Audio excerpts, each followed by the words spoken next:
Hey guys, we got another issue today. Today we're working on an OGP door. One of the simple fixes that I found when I was working on this door as a technician is this latching assembly right here. This fails common. Eric, can you hand me the key card? So how it's supposed to work is when the power is on this key card reader, okay, and you engage the key card. Go ahead, Eric.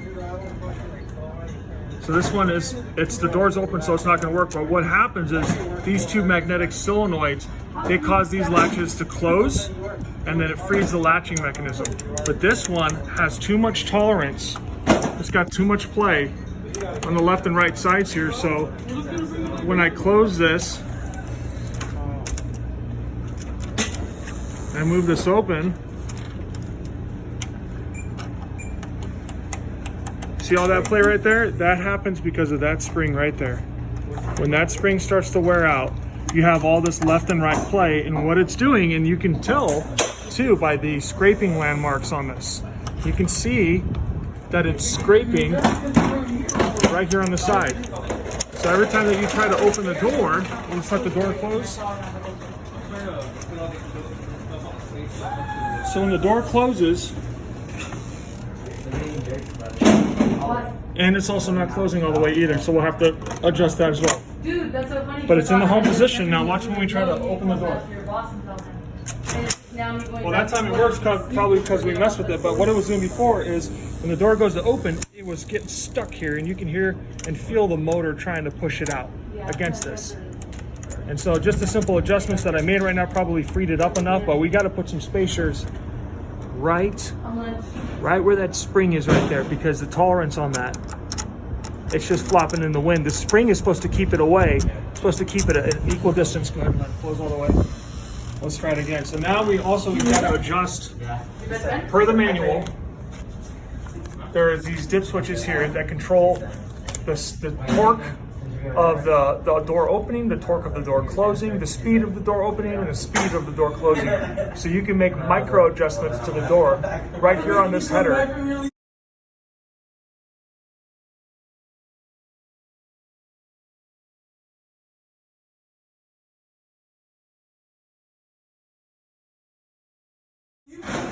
To get this to close all the way, but right now we'll try it again. So it's working like it's supposed to for now, but we also have the cover off as well. So we're gonna put the cover back on and see if we can put the cover back on the latch assembly. We're gonna try to open up the door again. See that sticking?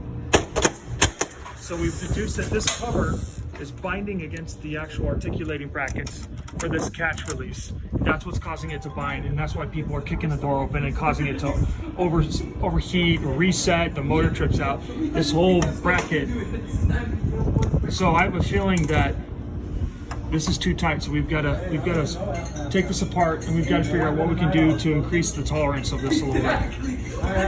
All right, so everybody, this is the ASA Abloy overhead automatic door assembly unit.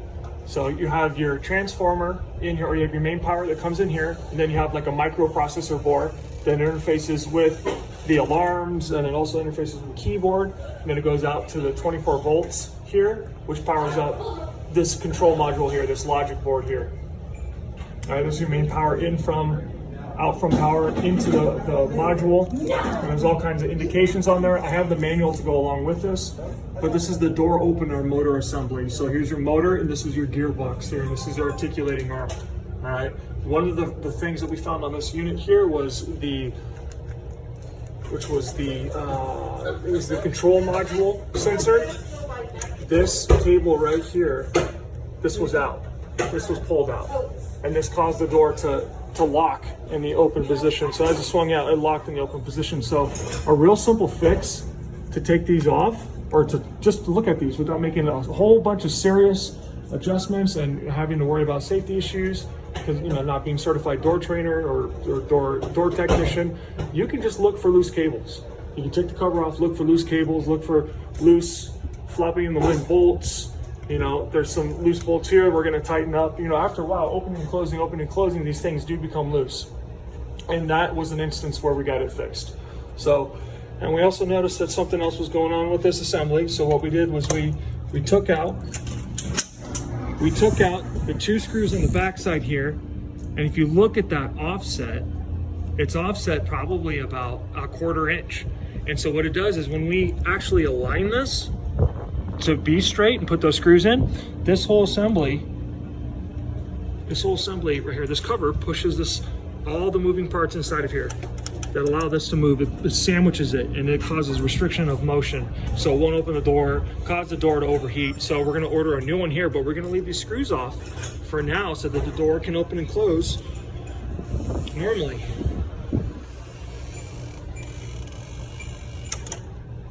And that didn't close all the way that time. So we've got to make an adjustment on that. It's within a hair, but we got our door to open up. So we're gonna follow up on this, but it's a couple simple repairs that we did to this door. Thanks for your time, guys. We'll see you later. Alejandro's still here. Guys, what I wanted to show you was these potentiometer switches right here. Each one of these potentiometer switches has a specific function. So you have your opening speed, your spring tension, this one is your closing speed, this one is your hold position, this is your closing torque, and then there's one other one here too. I have this in the manual that you guys will be able to see. When making adjustments on this, you're going to make sure that the door for them to go in and out is going to be open so that they're not in the way of you doing the work, opening and closing the door. So when you're making these adjustments, you're making micro adjustments. We're talking about like a simple 1/4 turn. And then clockwise is increase function and counterclockwise is decrease function. So I just decreased the door speed, and we're gonna try that out. It's still a little bit fast. So we wanna slow that down a little bit. So I'm gonna come up here, door speed, and I'm gonna make a micro adjustment. So I hope that helps. Just take your time and walk through it. If you feel uncomfortable with certain components of this, don't work on it. Call your AOM, get somebody else who has more experience. But we've got this door figured out. And it was just, Eric actually found it, Eric Estrella actually found this cable over here to the module was unplugged. So that was the major cause. The secondary cause was this was binding up, causing the door to get stuck, and so they got frustrated and pushed the door out through the fire exit handle, and that causes the computer to lose its learn function, which is basically knowing where home is based on these magnets. It knows it's home. It does a learn function. It opens up to a set point, stops, and then will close until it hits the home magnet. So when you push the door open like that and just manually force it open, it just resets the entire logic board, and it tells it, hey, there's no learn function. We broke away the doors, so, and it just loses this program. So we reset the whole thing, and now it seems to be working just fine.